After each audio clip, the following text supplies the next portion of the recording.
दबाओगे कब मेरी पुकार सुनोगे आप? माता बादशाह रोने लगी और रोती रोती बाबा जी को पुकार रही है। बाबा तक पुकार अभी तक नहीं पहुंची है। तो मैया पुकार रही बाबा जी,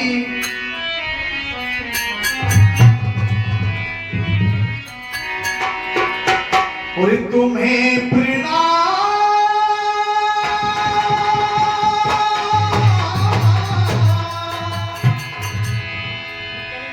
गुरु को रखना,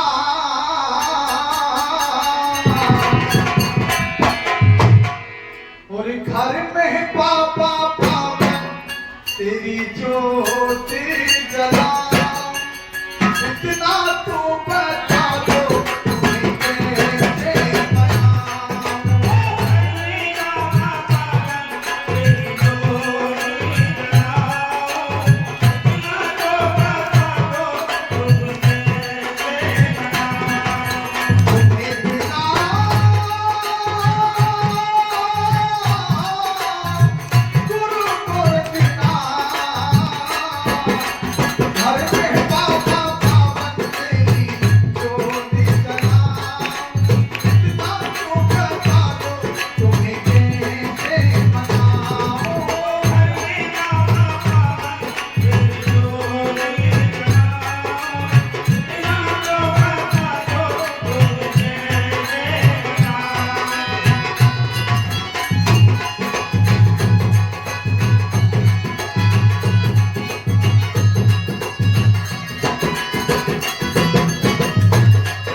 सेवा उठाई तो बाबा गोरखा के पास में पुकार पहुंच जाती है। और जैसे ही बाबा गोरखा के पास में पुकार पहुंची, बाबा गोरखा कहने लगे अपने चेले से, भैया श्रुतिनाथ, भैया बालकनाथ, भैया चरपितनाथ, ए भैया ओगड़नाथ, जरा ध्यान लगा के देखो कि मेरा सिंहासन किस कारण हिला है। जब इतना कहा तो श्रुतिनाथ जी ने ध्यान लगाया तो सारा दृश्य सामने आ गया। श्रुतिनाथ जी कहने, गुरुदेव मैं बताऊं आपका सिंहासन किस कारण हिला है? बोले किस कारण हिला है? बोले गुरुदेव यहाँ से काफी दूर, कोसों दूर ददरेवा नगर की महारानी पाछल आपकी घोर सेवा कर रही है, घोर तपस्या कर रही है और आपको पुकार रही है। ये गुरुदेव वो बड़ी ही परेशान है। बाबा को हम कहने लगे, अच्छा भैया अगर ऐसी बात है तो एक काम करो, यहाँ से चलने की तैयारी करो और ददरेवा नगर पहुंचने की तैयारी करो। और आज 1400 चेलों को साथ में लेकर बाबा को हम ददरेवा नगर में जा रहे हैं।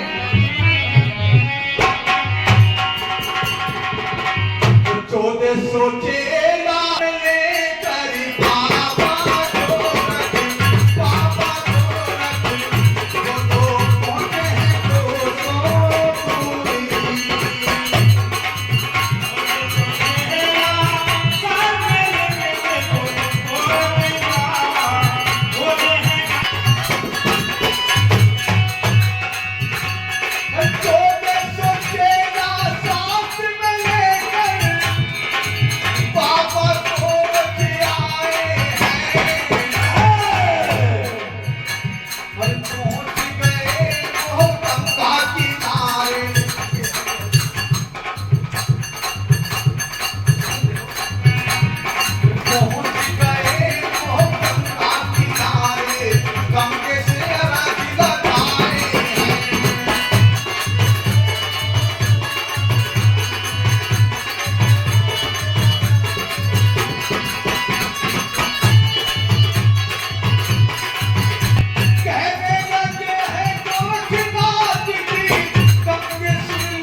और गंगे मैया से कहेंगे, गंगे मैया मैं तुझे कोटि कोटि प्रणाम करता हूँ।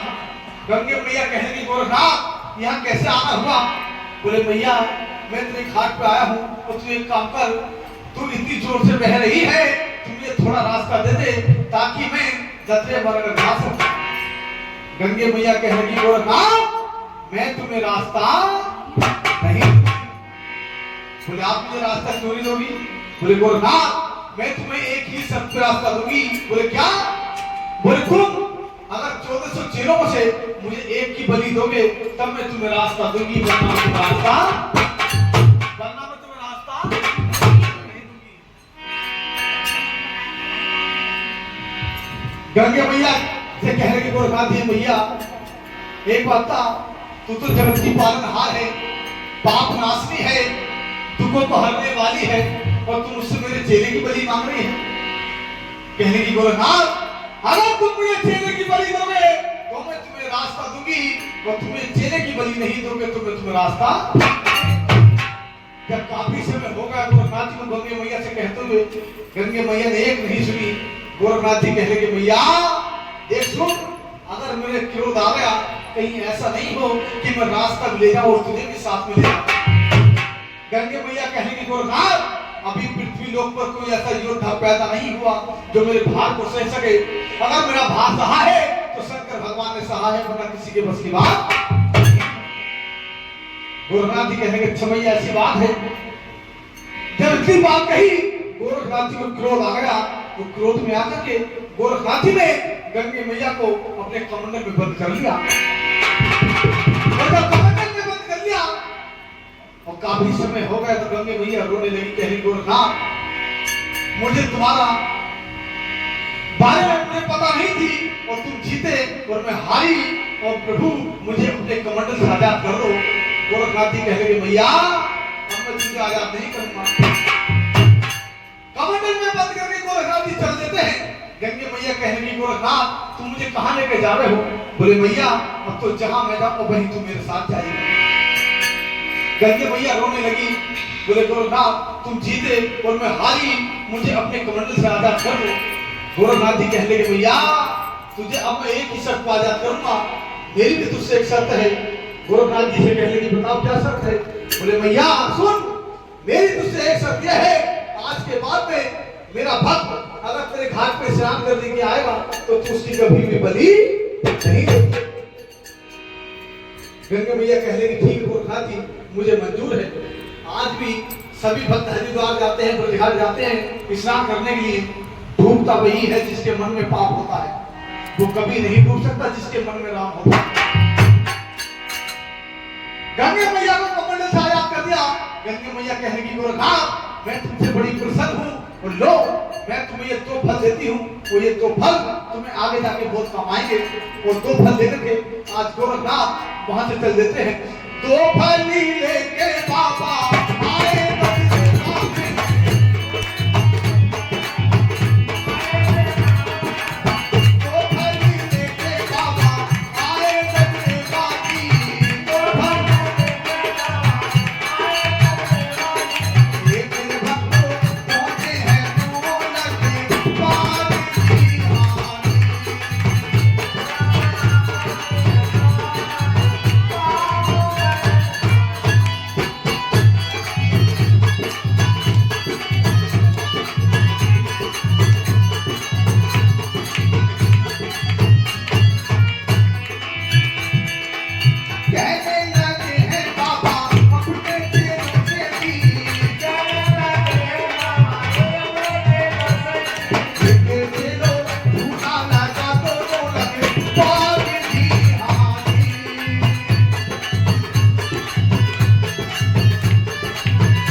और नौलख बाग में जब जाके देखते हैं बाग जिसमें 9 लाख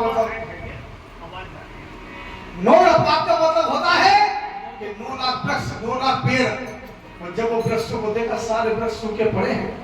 जब सारे वृक्ष सूखे पड़े हैं गोरखनाथ जी कहने लगे बाबा गोरखनाथ हे गुरुदेव मैंने आपसे पहले ही कहा था कि वो बड़े भूखे नंगों का देश है, वहां ना पीने के लिए पानी मिलेगा ना खाने के लिए भोजन मिलेगा। वो गुरुदेव जरा ये तो सोचिए यहाँ पर बैठने के लिए व्यवस्था भी नहीं है, कोई छांव भी नहीं है जिस पेड़ के नीचे बैठना है। गोरखनाथ जी कहने लगे अगर ऐसी बात है तो क्यों चिंता करता है। गोरखनाथ जी ने अपनी झोली में हाथ डाला, भभूति निकाली और नौलख बाग में फेंक के मारी। सारा नौलख बाग हरा भरा और थोड़ी भभूति कुएं के अंदर डाली और कुएं के अंदर भी नीर आ गया। चेलों से कहने के बाबा जी ये चेलो अगर जल पीना है जल पी लो और स्नान करना है स्नान कर लो। हम ददरेवा जाते हैं और ददरेवा जो महल है बाबा जहांगीर के उनसे बाहर निकलते वहां पे एक कुआं पड़ता है। वो कुआं पहले नौलख बाग में कहलाता था, आज तो वहां कुछ भी नहीं है, महल ही है। वो वही कुआं है जिस कुएं के अंदर बाबा गोरखनाथ ने भभूति डाली थी। सभी चेलों ने स्नान किया। तो स्नान करने के बाद में अगली सुबह को गोरखनाथ जी बोले गोरखनाथ से गोरखनाथ एक काम करो भैया तुम एक चेले को साथ में ले जाओ और ददरे बनाकर जाओ और जाकर के भिक्षा मांग करके घर पे आओ। ये माइक में हिसाब से करता खाई सीटी मारेगा सब माइक में चैन मार कभी नीचे कर लो तो जाकर भिक्षा मांग करके लेके आओ। लेकिन ददरे बनाकर में एक बात थी, राजा उमर सिंह ने पहले ही ढिंढोरा पिटवा दिया था कि ददरेवा में सबसे पहले भिक्षा जाएगी तो वो महलों से जाएगी, राजपाट से जाएगी। वो इससे पहले अगर किसी ने भी भिक्षा दे दी तो उसके लिए अच्छा नहीं होगा। इसलिए गोरखनाथ जी एक चेले को साथ में लेके सबसे पहले महलों में गए और महलों के बाहर जाके अलग जगाने लगे, हे भैया अनाथ निरंजन अलग जगाने लगे गोरखनाथ जी। अरे भैया कोई है हमें भिक्षा देने वाला, अरे भैया तेरे द्वार पर एक योगी आया है हमें कोई भिक्षा दे दे। आज अगर चला रहे हैं और गोरखनाथ जी क्या कहते हैं,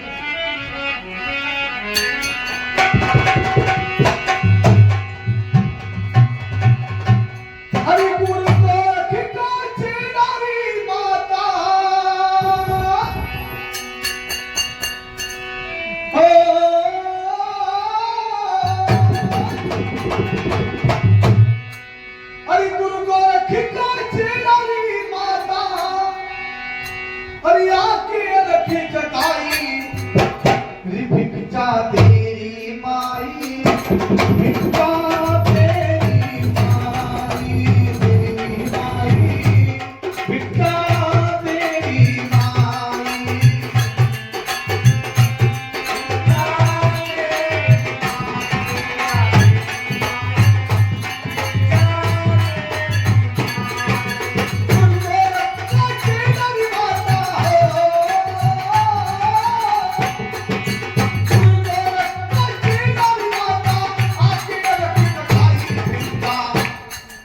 तेरी माई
देने वाला, लेकिन अंदर पुकार नहीं पहुंची।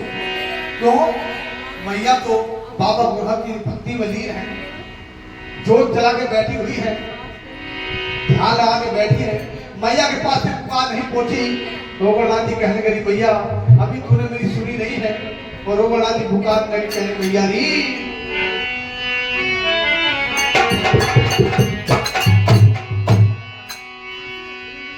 और भूखे फकीर की यही दुआ है।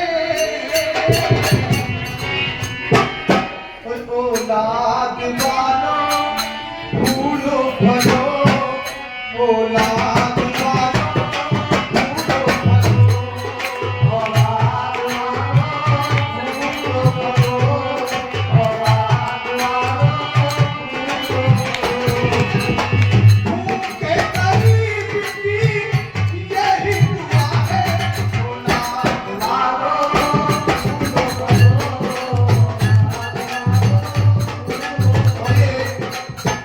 बाबा गोरखा जी के भिक्षा मांगने पर और ये भिक्षा में मांग लीजिए या भगवान के संकीर्तन कीर्तन मान लीजिए, रचके में मान लीजिए 20 रुपए। अपना नाम नहीं बताना चाहते हैं, गुप्त दान देना चाहते हैं। बाबा बाबा गोरखा जी बाबा जहांगीर की हमेशा मनोकामना पूजते हैं और ऐसे ही हमेशा हंसते घूमते रहे, सदा कल्याण होते रहे। बोले बाबा गोरखनाथ की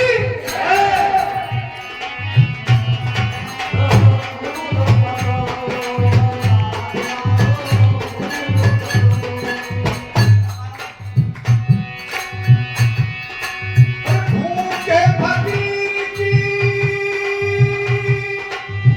यही दुआ है।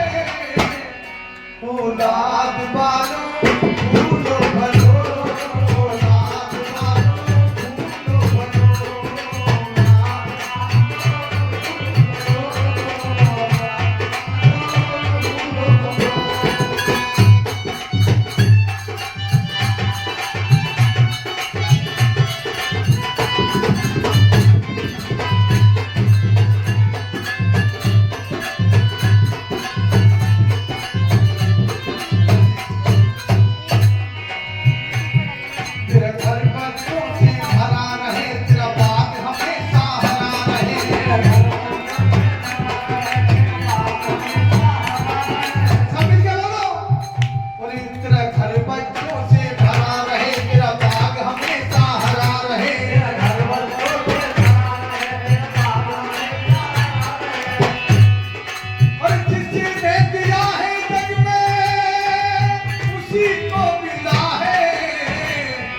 औलाद मानो फूलो फलो, औलाद मानो फूलो फलो, औलाद मानो फूलो फलो,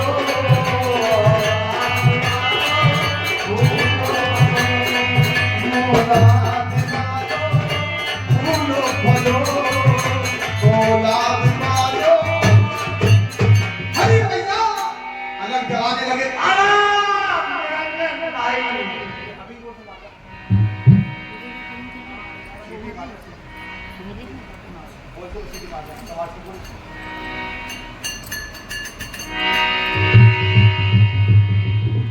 जब वो रघुनाथ की कृपा से गोवर्धन जी ने अलग जगाई तो माता पाचन ने उनकी पुकार सुनी। हरिओ हरिनाथ ने अलग जगाया, हे देवी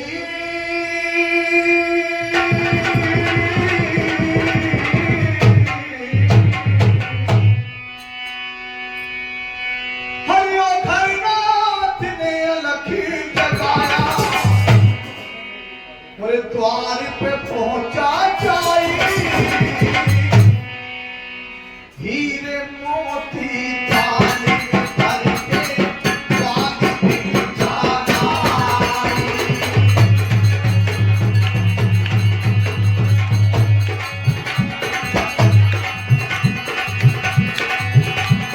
ओ हरिनाथ ने अलग जगाया,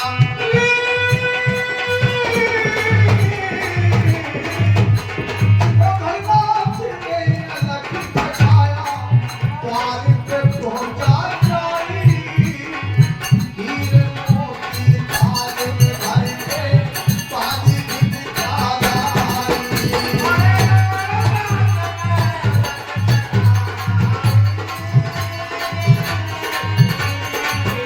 आवाज है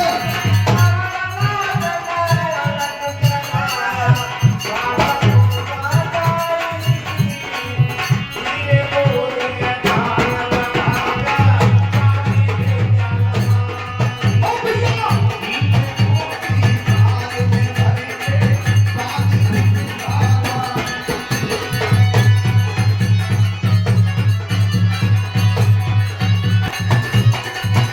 जिसे बाबा जी गोवर्धन जी कहने लगे भैया क्या लेकर आई है? बोले बाबा जी आपको नहीं मालूम क्या है? बोले मैं तो नहीं जानता क्या है। बोले बाबा जी ये हीरे हैं, असरफी है, जवाहरात है, मोती है, सोना है, चांदी है। गोवर्धन जी कहने लगे भैया क्या लेकर आई है? बोले क्या हुआ? अरे कंकर पत्थर हाथ में न चाहिए।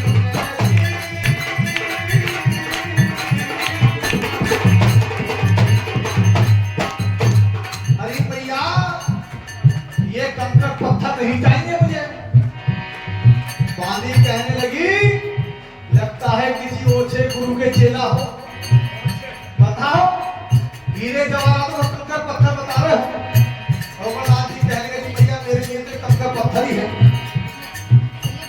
अरे तुझे पता नहीं है ऐसे कंकर पत्थर तो रोज मेरे बाबा के धूने पे जलते हैं सलामत। जब इतना सुना तो वाणी तो महलों में चली गई।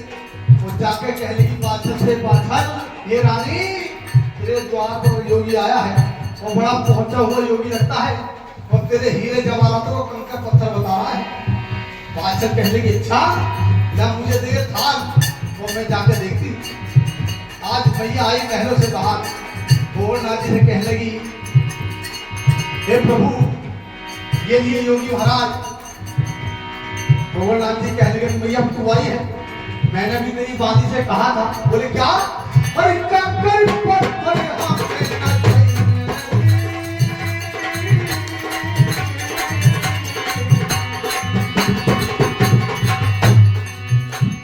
अरे कंकर पत्थर हाथ में न चाहिए। सुन ले मेरी बात, किसी छोटे बच्चे का झूठन हमको दे दे लाई।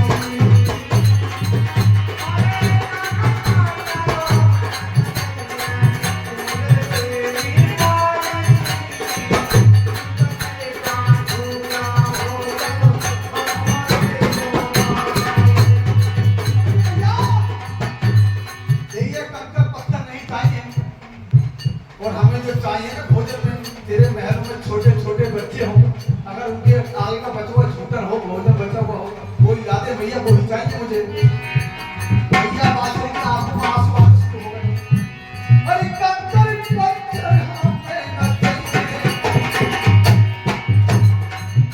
अरे सुन ले मेरी माई, किसी छोटे बच्चे का झूठन हमको दे दे लाई। छोटे का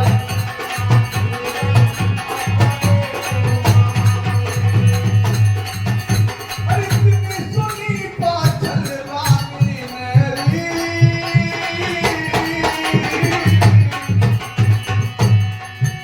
अरे कितनी सुनी पाछल रानी में खड़ी पछाड़ झपकाई।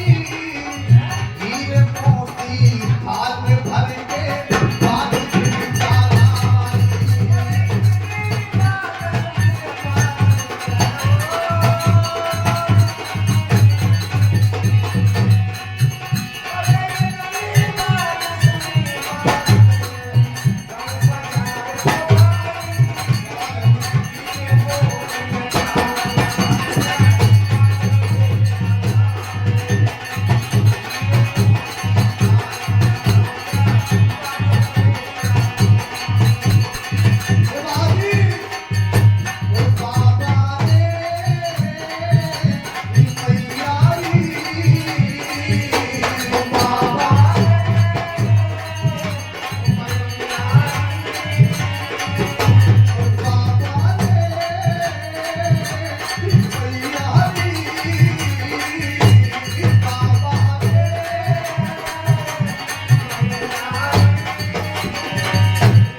जब इतनी बात कही, छोटे छोटे बच्चों का भोजन लाने मैया पाछे तो पछाड़ खा के गिर गई। वो पछाड़ खा के गिर गई, कहने लगी बाबा जी आप कैसी बात कर रहे हैं?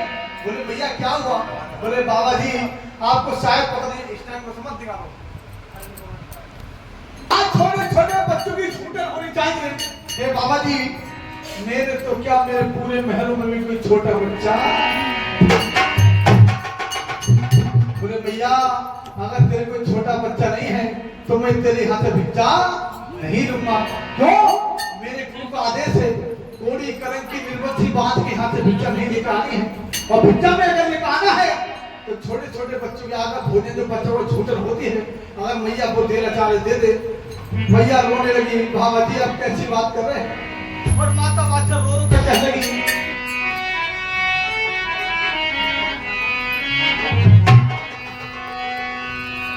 अरे बाबा जी मेरी टूट गई तकदीर, और मुंह पे आए बेटा नाम।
बाबा जी और सास ननद मोहता में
लगा हुआ है, मेरी कोई सत्ता नहीं है।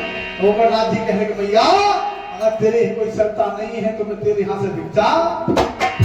और एक बात और मतलब, जिस समय राजा जेवर ने संन्यास लिया था उससे पहले बाबा गोरखनाथ के चेले थे 1399। और जब राजा जेवर संन्यास लेके वो वनों को भटकते फिर रहे थे तो राजा जेवर कहीं और नहीं पहुंचे, वो सीधे कहां पहुंचे? बाबा गोरखनाथ के पास।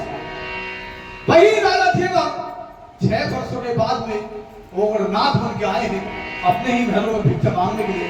कहते हैं ना कि संसार में अगर समाधान होता है, कल्याण होता है तो अपने ही हाथों से होता है। संन्यास लेना भी ये भी भगवान की लीला थी, गोरखनाथ जी के पास पहुंचना ये भी एक लीला थी, राजा जेवर से नाम ओगरनाथ रखना ये भी भगवान की लीला थी, और नाथ बन करके ददरे वनगर में भिक्षा मांगने आना ये भी भगवान की लीला थी। ओगरनाथ जी कहने के भैया अगर तेरे बच्चा नहीं है तो मैं तेरी यहाँ से भिक्षा नहीं लूंगा। मैया बादशाह रोने लगी, कहने बाबा जी किस कारण से रो रही है? बोले मुझको बांझी कहे संसार। ये बाबा जी मुझे सब ददरे वनगर बांझ कह के पुकारता है, पर मुझको बांझी कहे संसार। और ताने में तो सुने नहीं जानी जानी मुझको बांझी कहे संसार, मुझको बांझी कहे संसार। ताने में तो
गुरु गिरे दीवार आने में तो आए सब जगह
पुकारता है। गोवर्धन जी कहने के भैया मैं इसमें कुछ भी नहीं कर सकता। जब इतना कहा तो माता बादशाह पैरों में गिर गई। गोवर्धन जी कहने देख भैया मेरे पास कुछ है तो नहीं, लेकिन मैं तुझे एक रास्ता बता सकता हूँ। बोले क्या?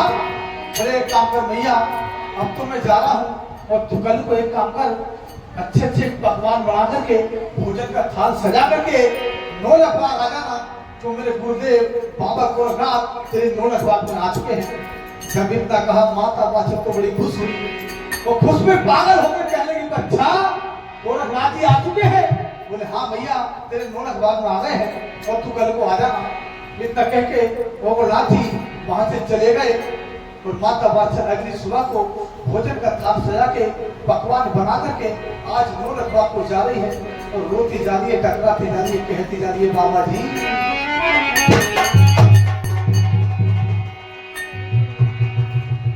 गुरु गोरख में हूँ तेरे सहारे, मेरे नैना कब से रोते हारे, मेरी गोदी है सुनी। एक मिनट गाओ चाय बनो। गुरु भरना भरना गुरु गोरख में हूँ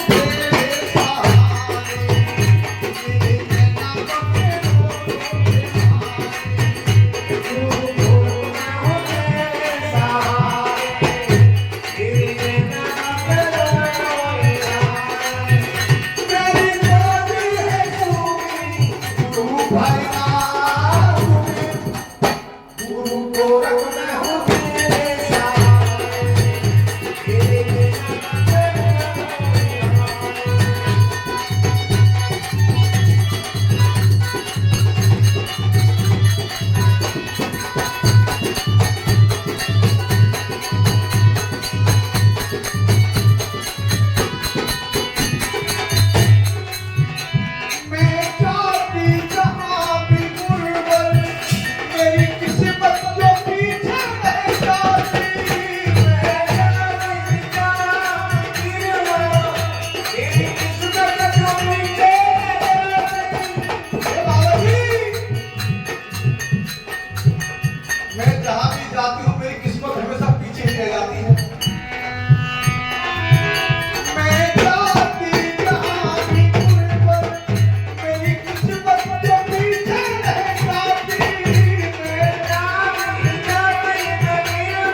बाबा महावीर की तो चेलों की 84 सिद्धों की नाथों की भागर देश की मेरे 1400 चेला है और मेरे चेलों को कलंक लगेगा। तुम चली जाए यहाँ से। चाय पी के चेलों की 84 सिद्धों की नाथों की। अरे बादशाह तुम चलिएगा। मेरे यहाँ 1400 चेले हैं। मेरे चेलों को कलंक लगेगा। माता बादशाह जैसी दुर्गा पहुंची और जब बाबा को रघुनाथ ने देखा ये कौन स्त्री आ रही है, कौन नारी आ रही है, और बाबा को रघुनाथ ने उसे देख करके ओगरनाथ जी की तरफ को देखा। ओगरनाथ जी ने सब इधर झुका दिया। ओगरनाथ जी समझ गए ओगर सब तेरा ही खेल है। और जब मैया पास आई कहने लगी मैया तू कौन है, कहां से आई है? बोले बाबा जी मैं बड़ी दुखों की मारी हूँ, मेरा नाम बाछल है, मैं ददरे वनर की महारानी हूँ और मेरे स्वामी भी संन्यास लेके जा चुके हैं।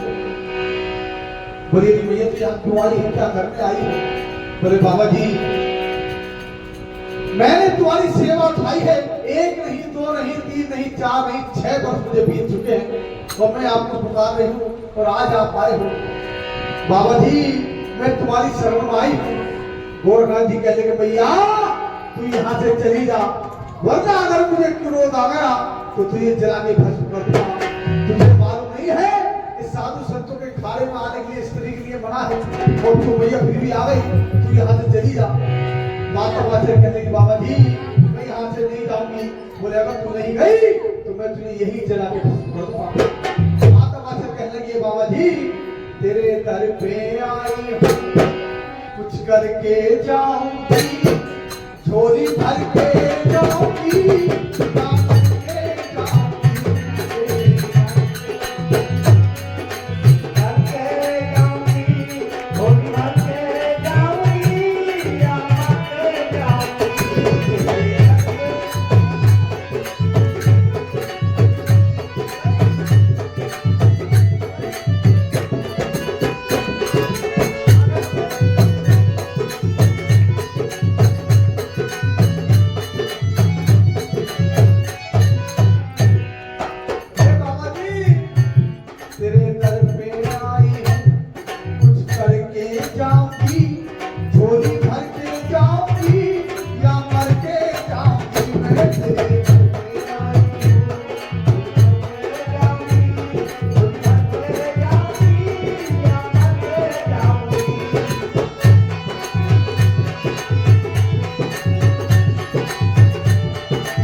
बाबा गोरख कहने लगे भैया तू यहाँ से चली जा, और तुझे पता नहीं है तू यहाँ पे आई है साधु संतों के खान माने के लिए मना है। इतना कह करके बाबा गोरखनाथ अपनी अखियों को मीच लेते हैं और अपनी पलकों को मीच के अपनी तपस्या में लीन हो जाते हैं। क्यों? वो तो माता बाछल को देखना चाहते थे कि बाछल मेरी कितनी सेवा कर सकती है, कितनी मेरी प्रतीक्षा कर सकती है। लेकिन माता बाछल तो बड़ी हटी थी। जब माता बाछल ने 6 वर्ष महल में गुजार दिए तो ये 2-4 वर्ष बाबू क्या मायने रखते हैं। जब अक्षों को मीच लिया माता बाछल रोने लगी, पछाड़ खा के गिर। ये बाबा जी तुमने मुझसे अक्षर मीच नहीं, तुमने मुझसे मुंह फेर लिया, ये बताओ अब मैं जाऊं तो जाऊं कहां? और माता बाछल एक बात बताओ, माता बाछल ने जिस दिन से बाबा गोरखनाथ की सेवा उठाई उस दिन के बाद में माता बाछल ने कभी भी अपने बालों को नहीं बांधा, अपने बालों में कभी चूड़ा नहीं बांधा। माता बाछल जब महलों में झाड़ू लगाती थी ना तो अपने बालों से झाड़ू लगाती थी, झाड़ू से कभी झाड़ू नहीं लगाई माता बाछल। इसकी सेवा माता बाछल करती थी। और आज भी जब बाबा जी अपनी तपस्या में लीन हुए तो माता बाछल अपनी गर्दन को झुकाए, सर को झुकाए तो चारों तरफ झाड़ू लगाती जा रही है, बाबू से बोलती जा रही है बाबा जी तुमने भी मुझसे मुंह फेर लिया। तो कहने लगी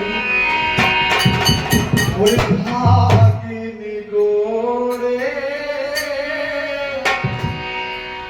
मुँह जब मोड़े जग में कहीं रहती ना बना।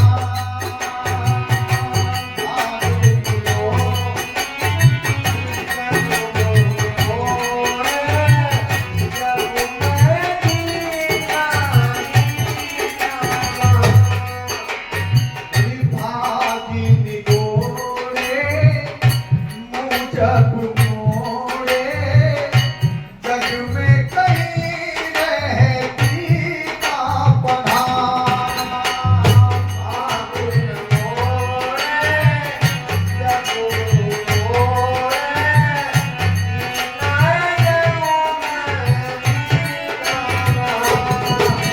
कौन संभाले उसकी बिगड़ी जिसका भगवत रूठ गया।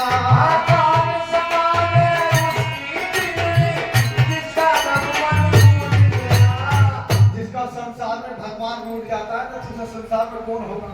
अरे कौन संभाले उसकी बिगड़ी जिसका भगवत रूठ गया।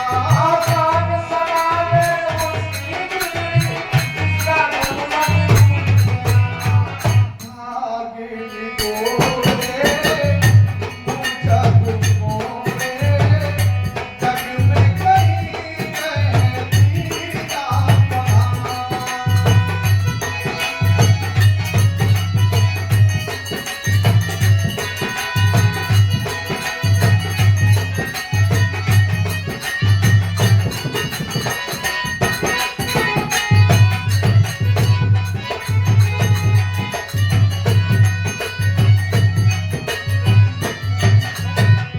बाबा जी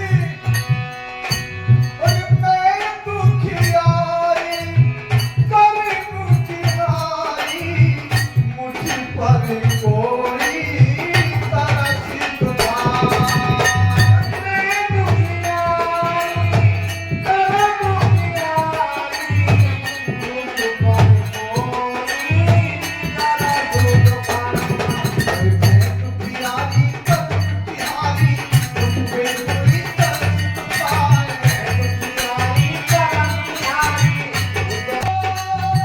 मुझ पर कोई तरस तुम्हारा। जल बिन मछली तड़पो ऐसे मुझ पे टूटी रात बना। कौन संभाले उसकी बिगड़ी जिसका भगवान रूठ गया। कौन किसी का होता है इससे मतलब ही दुनिया में कोई किसी का होता है और धोखा नहीं देते हैं जिन पे भरोसा होता है। जब माता बाछल से कहा बाबा साहब ने भैया तो क्या तो तू कल आना मैं तुझे एक नहीं दो पुत्रों का वरदान दे करके, जब माता बादशाह से इतना कहा कि मुझे एक नहीं दो पुत्र मिलेंगे, मैया तो महल में आ गई और आकर के अपनी बहन काछल से कह लगी, बहन काछल कह लगी, हाँ बहन काछल की आवाज है, बोले क्या बात है बहन? काछल कह लगी, बहन आज बड़ी खुशी की बात है। काछल कह लगी, क्या बात है?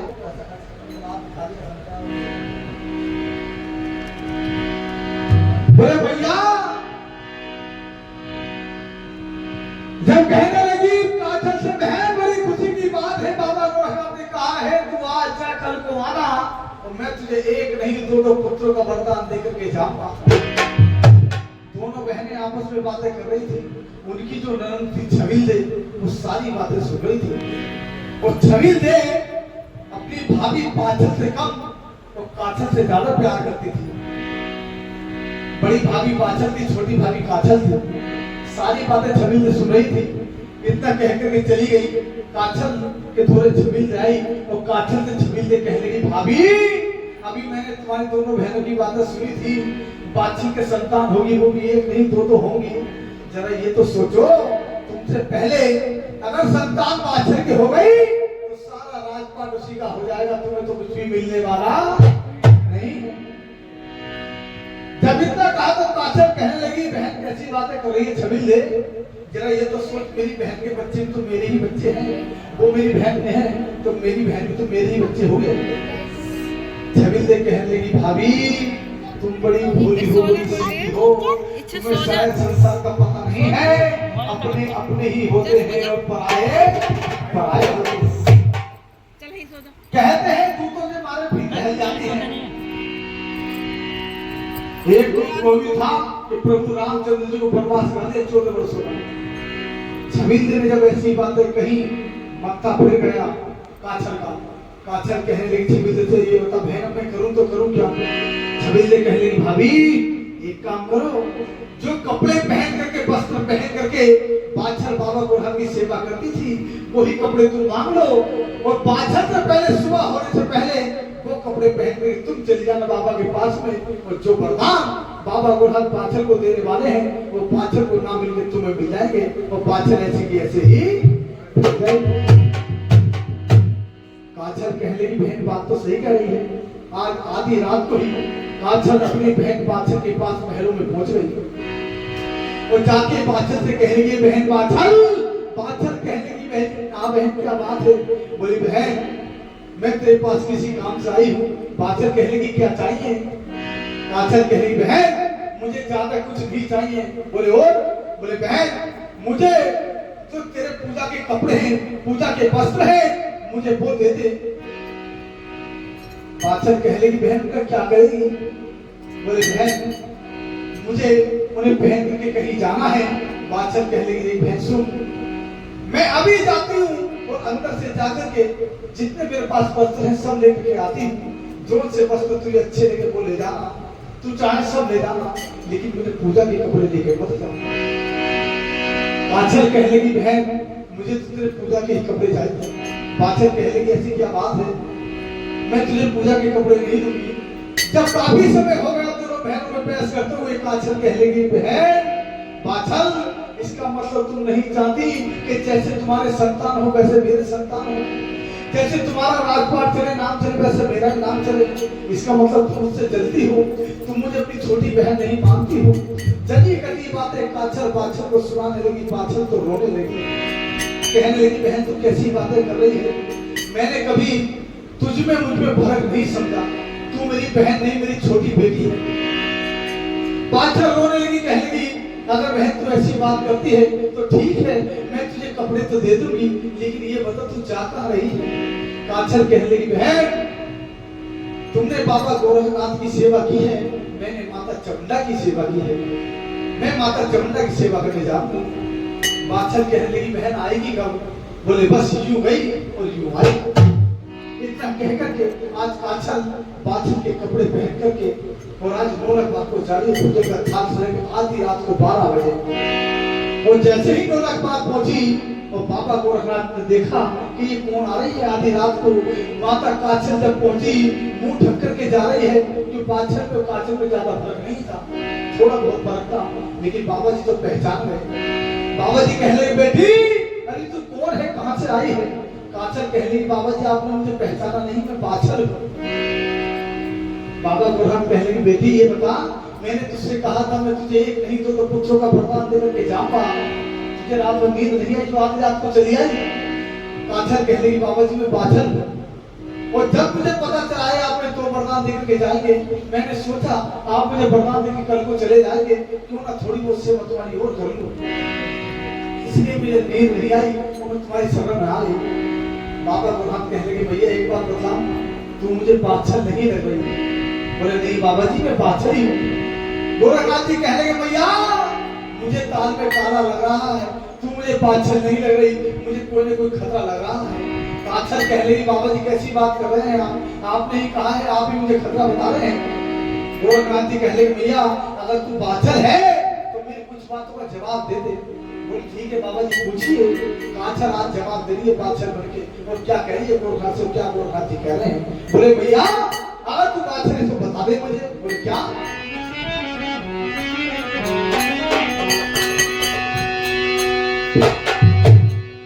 अरे पहले जब तू आती थी बाछल और पतली पतली लगती थी। अरे भैया जब तू पहले आती थी बड़ी पतली पतली थी, और पहले जब तू आती थी बाछल और पतली पतली लगती थी,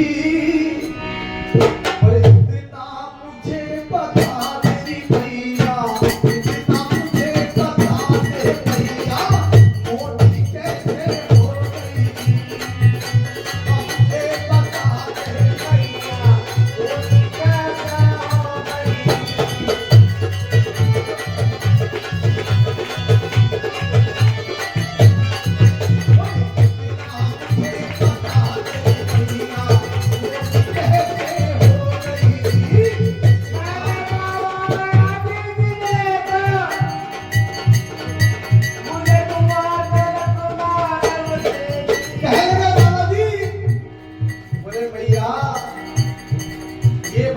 पहले आती थी और कल भी यहाँ से गई है, ऐसी पतली पतली थी, ये बता रात बीच में तूने कौन सा खाना ना खा लिया इतनी मोटी हो गई। बोले बाबा जी जब से आपने कहा है मुझे आप एक नहीं दो वरदान देंगे, मैं खुशी के मारे फूल ही नहीं समा रही, इसलिए फूल फूल के मोटी हो गई। बोले अच्छा भैया एक बात का जवाब और दे दे। अरे पहले जब तू आती थी भैया, अरे कत्ती कत्ती लगती थी, इतना मुझे बता दे भैया, इतना मुझे बता दे भैया, लंबी कैसे तू हो गई।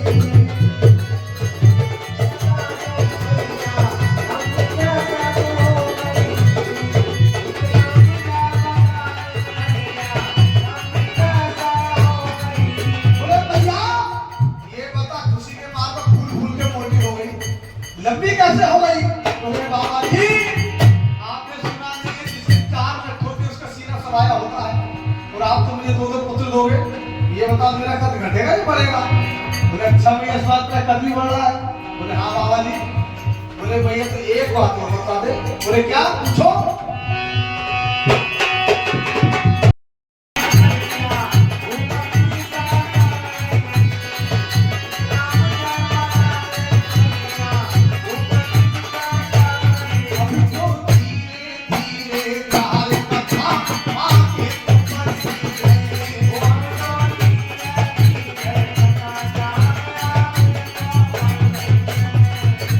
आगे को बढ़ रही है कथा आगे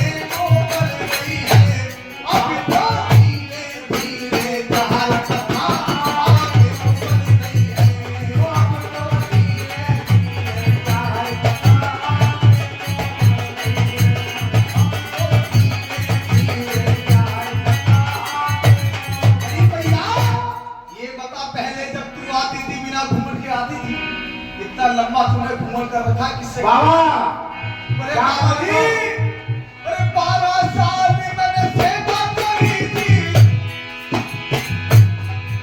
अरे हवा तलक ना खाई थी, धूना रमाया तेरा बाबा जी, धूना रमाया तेरा बाबा जी, आंखों में धुआं समाया जी।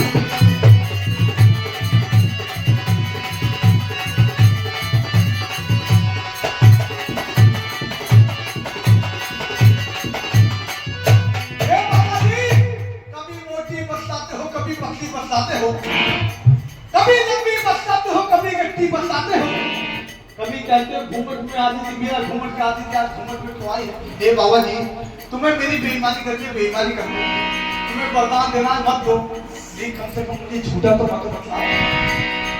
अगर आज आपने वरदान नहीं दिया तो यहाँ से लेके मैं जहाँ तक जाऊंगी अपने महलों तक कहती जाऊंगी इन जो नोरक बाग में साधु है, संत है, कोई झूठा बाबा है, तो कोई वरदान नहीं देता। बाबा को आप कहने लगे, नहीं भैया तूने तो बड़ा धर्म संकट में डाल दिया।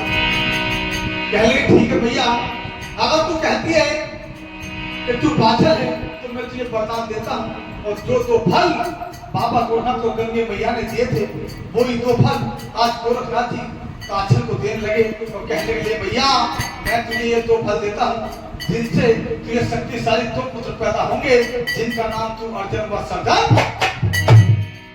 बोलिए बाबा गोरखनाथ की जय।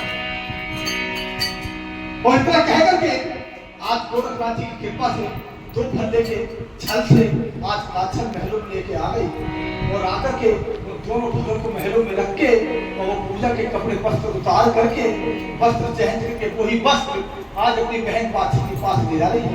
कहने लगी ले बहन, बाछल कहने लगी क्या हुआ? बोली बहन बड़ी खुशी की बात है, देख तुझे बाबा गोरखनाथ ने कहा है दो फल देंगे और मुझे माता चामुंडा ने दो फल दे दिए और दो पुत्र मेरे होंगे दो तेरे होंगे। भाई बहन अब तो चार चार पुत्र होंगे महलों में, लेकिन उस बेचारी को क्या मालूम था तो उसकी बहन उसके साथ में क्या छल कपट करके आई।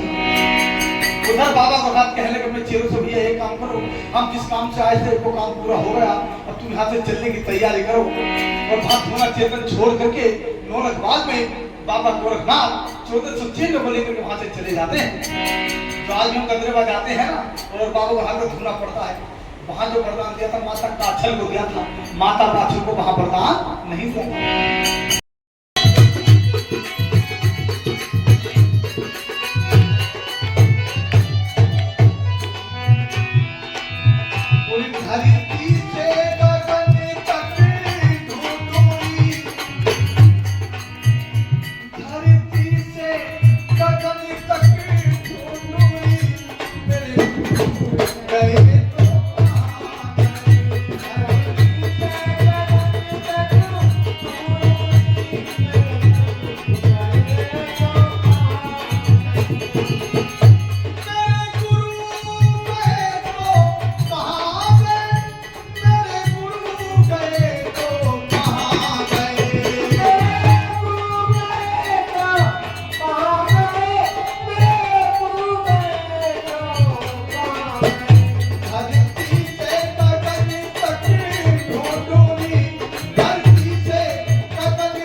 और मुझे बिना वरदान दिए चले गए।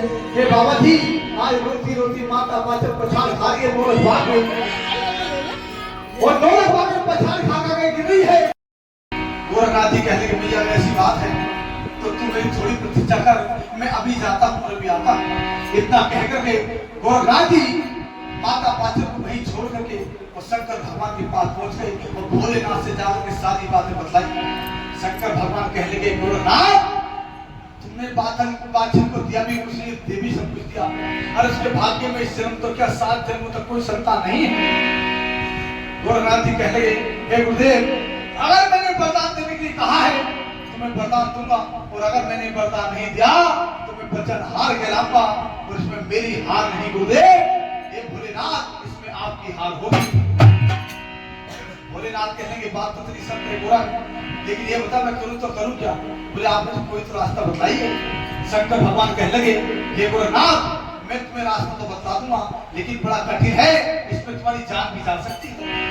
गोरखनाथ जी कहने लगे, ऐसे जीवन से तो मेरा ये जीवन त्यागना बेशक अच्छा होगा, अगर मैं वचन हार कहलाऊंगा तो मैं जीवन का क्या करूंगा? भोलेनाथ कहने लगे, एक काम करो गोरखनाथ, तुम पृथ्वी लोक पर जाओ और पृथ्वी लोक से जाकर के पाताल लोक में जाना, और पाताल लोक में जो राजा नाग है वासुक, उसके पास में एक गूगल है पदम, वो पदम नाग है, वो गूगल वहां से ले लेना और तुम्हें गूगल वहां से चुरानी होगी। बोले कैसे? बोले गोरखनाथ जब तुम पाताल लोक में जाओगे तो जो राजा नाग वासुक है वो सोया हुआ होगा, और उनकी जो रानियां है 7 इच्छाधारी नागिन वो जाग रही होंगी, और उस गूगल की एक बात है 12 कोस तक उस गूगल की सुगंध जाती है, और जैसे ही 12 कोस के बाहर तुम निकलोगे और नाग वासुक अगर उठ गया तो नाग वासुक तुम्हें डस लेगा, तुम्हारी मृत्यु हो जाएगी और तुम्हें बड़ी होशियार से जाना होगा। बोले गूगल कैसे चलाऊंगा? बोले गोरखनाथ वहां पे एक बीन रखी होगी, वो बीन उठाना, तो बीन उठा के जब तुम बजाओगे उस बीन की धुन में 7 रानी इच्छाधारी नागिन नाचने रहेंगी, उसी बीच में वो गूगल उठा के भाग जाना। बस याद रहे 12 कोस के दायरे से अगर बाहर निकले तो तब गूगल की सुगंध से जवानी बंद होगी, नाग वासुक को वो उड़ जाएगा, तुम्हारे पीछे पड़ जाएगा, तुम्हें होशियार से रहना होगा। बोले ठीक है। इतना कहकर के आज गोरखनाथ जी वापिस आए और आकर के माता पाचन से कहने लगे, भैया तूने मेरी सेवा 12 साल की है और देख थोड़ी प्रतीक्षा और कर, मैं पाताल लोक को जा रहा हूँ और पाताल लोक से मेरी मैया सुन ले, अगर मैं पाताल लोक से जीवित लौट के आ गया तो तेरी गोद भर दूंगा, और अगर मैं जीवित लौट के नहीं आया तो मैया समझ ले संसार में फिर तेरी कोई गोद भरने वाला भी नहीं है। गोरखनाथ जी इतनी कह करके माता पाचन से कह रहे, माता पाचन कह रही, बाबा जी मैंने आपकी जन्म जन्म सेवा की है, जन्म जन्म प्रतीक्षा की है, मैं आपकी प्रतीक्षा जन्म जन्म करने के लिए तैयार हूं, बस आप मुझसे आमोद कीजिए। माता पाचन को वहीं धुने पे छोड़ के गोवा लागे और आज गोरखनाथ जी पाताल लोक में पहुंच गए, और पाताल लोक में जाकर बीन उठाते हैं और बीन उठा के बजाने लगते हैं, और गोरखनाथ जी कहने लगते हैं, और बीन बजाते देवी नागैया आए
बजाई और बीन बजाते बजाते कई दिन बीत।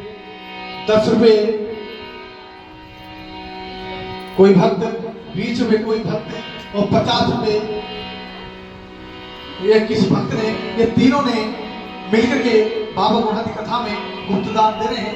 बाबा गुरुनाथ इनकी सारी मनोकामना पूर्ण के वो सच्चे दरबार की जय। जब वो बीन बाबा गुरुनाथ ने बजाई तो नागी ने तो नाचने लगी, ऐसी बीन बजाई बाबा गुरुनाथ ने। और जैसे ही नागी ने नाची वो गूगल उठा के वहां से बाबा गुरुनाथ भाग गए। और जब तक 12 कोस के दायरे में रहे तब तक तो नाग बासुक सोता रहा।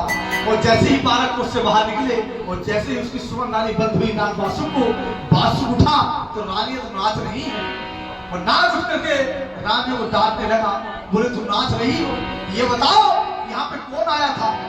नागी ने कहने लगी यहाँ तो स्वामी कोई भी नहीं आया। बोले तुम इतनी नाचने मस्त हो गई, तुम्हें ये भी पता ही ना यहाँ पे बाबा गोरखनाथ आए थे और वो यहाँ पे मेरा पदम ले गए।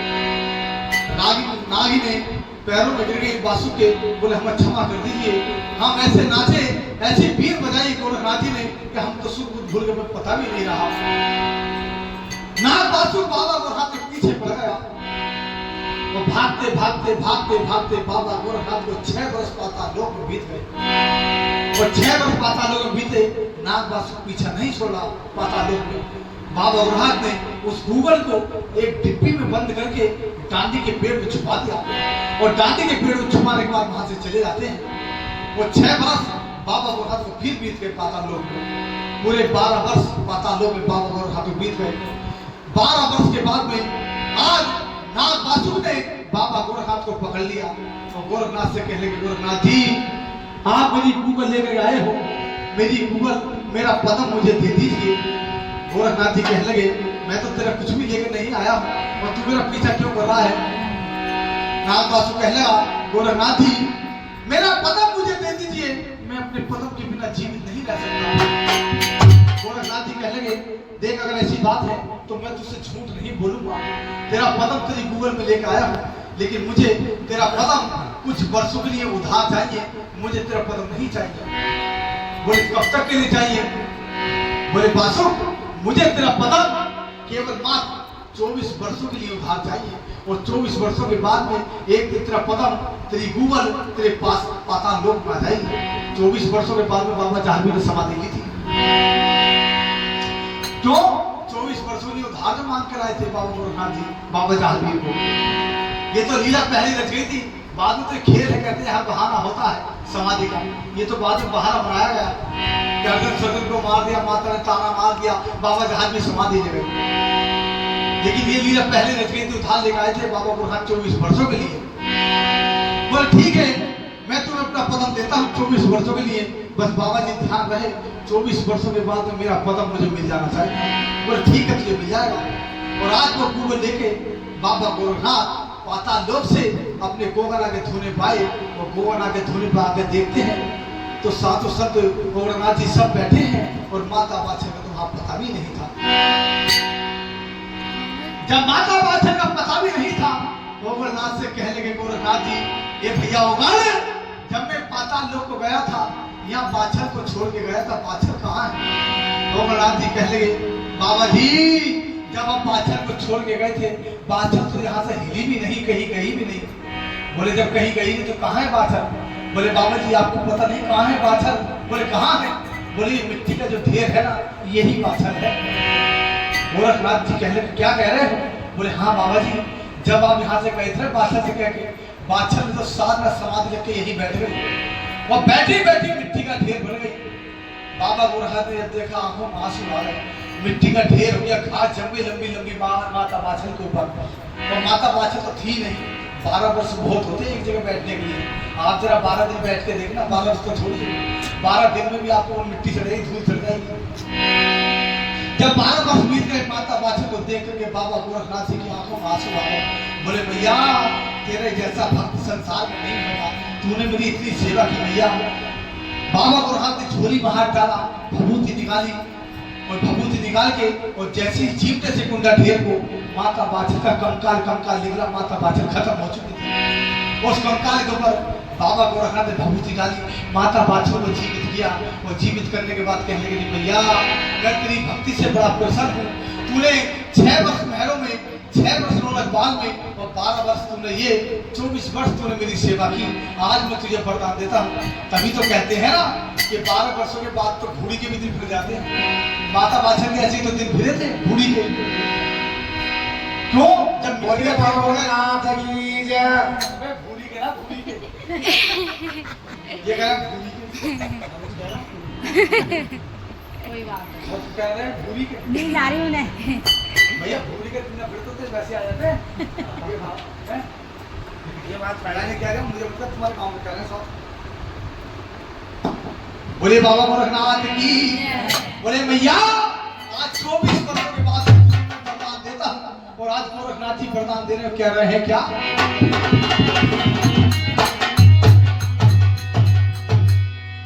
और ले तुझको वरदान दिया और मत हो निराश ना रो बेटी, और तुझको भी एक लाल दिया था नींद चैन की सोने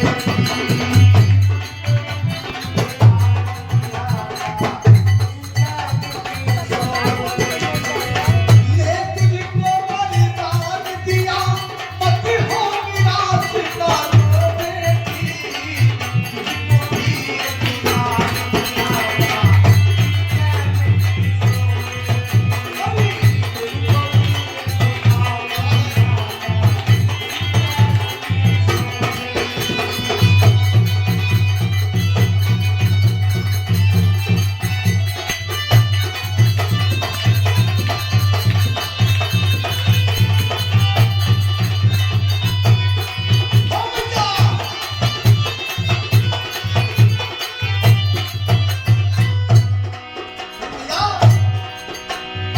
सुनो बतलिए गोरखता है तेरा लाल निकल होगा, भोलानाथों की कृपा से ये होगा वीर अमर होगा।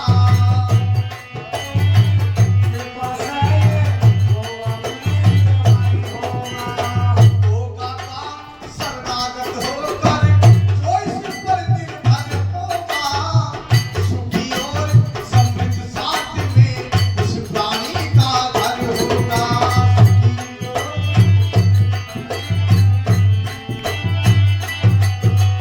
बाप के दिल में डर होगा,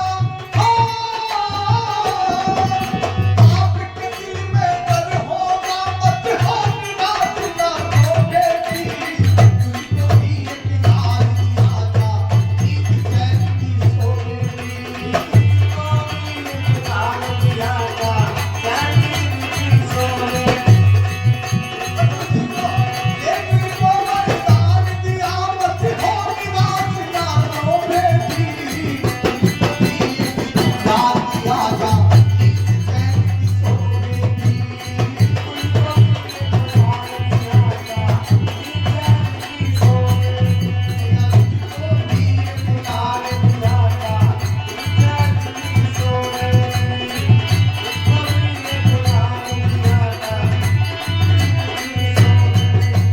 हे भैया इस गूगल को ले जा और ये गूगल ग्रहण कर लेना।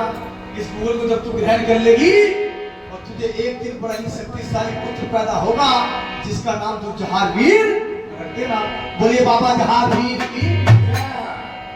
माता बाछर कहने लगी बाबा जी जरा ये तो बताइए आपने मेरा तो उद्धार कर दिया लेकिन मेरे महलों में मैं ही थोड़ी बांझ हूँ। मेरी आपसे एक ही प्रार्थना है, मेरे महलों में और भी बांझे हैं उनका तो उद्धार कर दो। बाबा गोरखनाथ कहने लगे मैया ये बता उस दिन से तूने आज तक जिक्र नहीं किया, तेरे महलों में और भी कुछ बातें हैं और आज तू मुझसे जिक्र कर रही है, ये बता और कौन है? बोले बाबा जी मेरे महलों में एक नीली घोड़ी है, एक महत रानी है, एक पंडितानी है और एक दासी और है, उसका नाम है नूना। हम 5 हैं और 5 की 5 बात है। गोरखनाथ जी कहने लगे भैया ऐसी बात है तो एक काम कर, ये गूगल थोड़ी थोड़ी तुम 5 आपस में ग्रहण कर लेना, इनसे तुमको बड़े ही शक्तिशाली एक एक नर पैदा होंगे और एक दिन तुम्हारा नाम जगत में रोशन करेंगे। बोलिए बाबा गोरखनाथ की।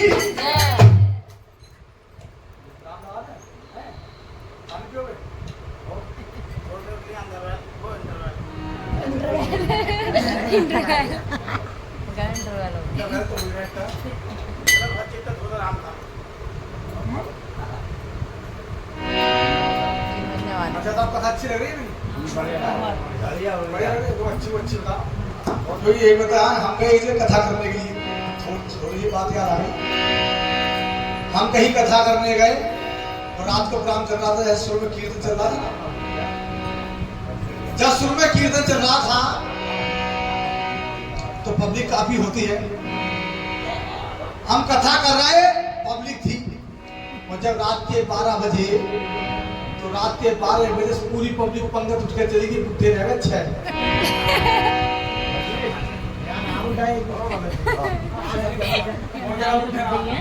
ये तुम लोग सारे बुड्ढे भगा दिए।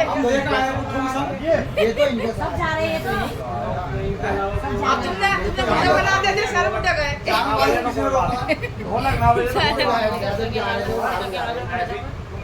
ना वो तो रात को जागे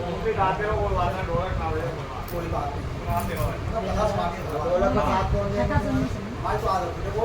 मेरे अंदर एक हमेशा याद है, जब पब्लिक सुनने वाली होती है तो सुनाना आनंद आता है। तुम सुनने वाले हो तो सुनाने वाला आनंद आ रहा, और जब सुनने वाले हो तो मैं सुनाता हूँ, मैं अपने बताऊँ। और थकने की बात ऐसे वो कह रहा है, मुझे थक गए। देखो मैं श्रीमद् भागवत कथा करता हूँ, और श्रीमद् भागवत कथा में कम से कम 9-10 घंटे लगातार बैठता हूँ, और 9-10 घंटे उठ नहीं सकता मैं। तो एक बात याद आ गई कि हम कथा करने के लिए गए, और जब रात के 12 बजे बुढ़े रह गए 6। जब बुढ़े 6 रह गए तो मैं भी कथा सुनाता चला गया। सुनाता रात के 2 बज गए। उनमें से एक बुढ़े फिर उठ के चले गए, बुढ़े रह गए 5। हमने सोची 5 तो बैठे और सुनाते चले जाए, हम उन्हें सुनाते चले गए 4 बजे। आपको कुछ मालूम भी है? बोले क्या हुआ? बोले आप तो राजपाट में ही लगे रहते हैं, आपको घर परिवार में कुछ मालूम ही नहीं है। बोले बात तो बता, क्या बात है? बोले पिताजी ये बात बताइए, जब मेरा भाई राजा जेवर यहाँ पे है ही नहीं, वो 24 वर्षों पहले संन्यास लेकर चला गया, तो ये बताइए इस बाछड़ के जो कोख में संतान है वो किसकी है? राजा अमर सिंह कहने के क्या बात है, क्या कह रही है, तो ऐसा हो सकता है क्या? बोले पिताजी के सत्य है। बोले तुम नहीं मानते, महलों को चल के देखिए। राजा उमर सिंह आज आए और बाछड़ को जब देखा, बाछड़ से कहने लगे ये बताइए संतान किसकी है? मेरे बेटे की संतान है ही नहीं। माता बाछड़ कहने लगी पिताजी मैंने बाबा गोरखनाथ की सेवा की, जिससे मुझे गूगल प्राप्त हुई, और उस गूगल से ही मुझे संतान प्राप्त हुई। राजा उमर सिंह कहने लगे तू ऐसी बात करे, मुझे बहका रही है, भला कभी गूगल से बच्चे होते होंगे, और तू झूठ बोल रही है। तूने पाप कमाया है, और तूने मेरे चौहान वंश का नाम बताया है, और तू यहाँ से चली जा अपने पिता राजा गर्भपाल सिंह के यहाँ पर से सपाटर, और तुझे मैं इन महलों में नहीं रहने दूंगा। आज राजा उमर सिंह और छबिल्ले दोनों मिलकर के माता बाछड़ को धक्के मार मार के महलों से बाहर निकाल रहे हैं, और महल से निकालते हुए आज माता बाछड़ रोती रोती राजा उमर सिंह और छबिल्ले कहने लगे भैया सुशील मेरी आवाज सुनो तो आ जाए।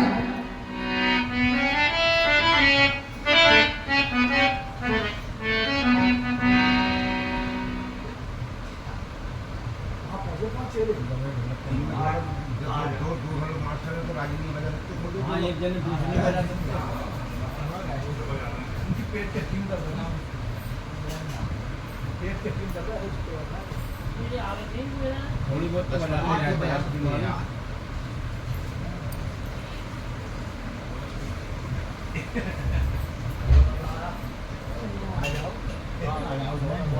थोड़ी बहुत तो तुम लगा सकती हो।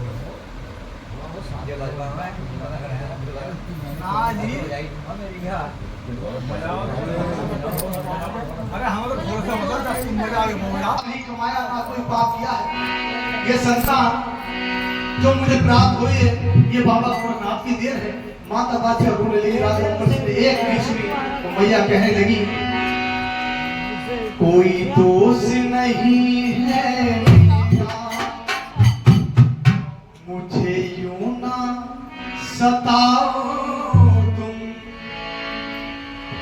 मैं हूँ पतिव्रता नारी, पति पाप लगाओ।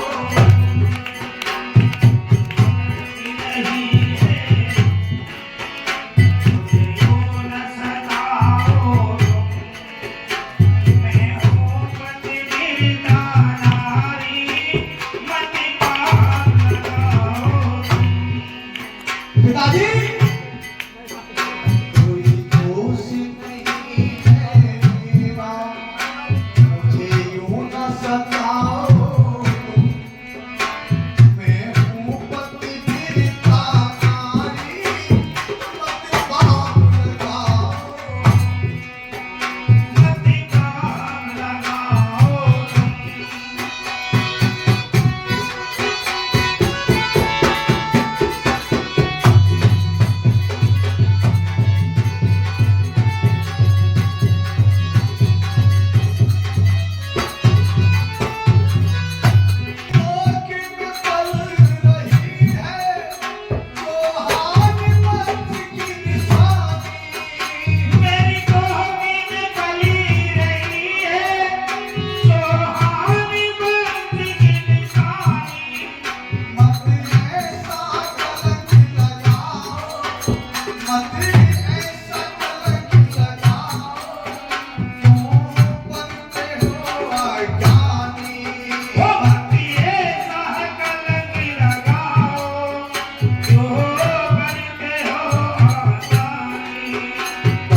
यहाँ से चली जा अपने पिता के घर में और तुझे हम महलों में नहीं रहने देंगे।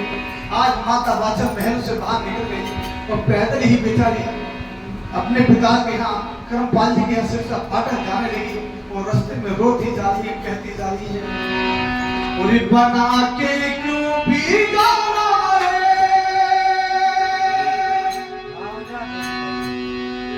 बिगाड़ा नसीबा, ऊपर वाले ऊपर वाले ऊपर वाले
रोती रोती टकराती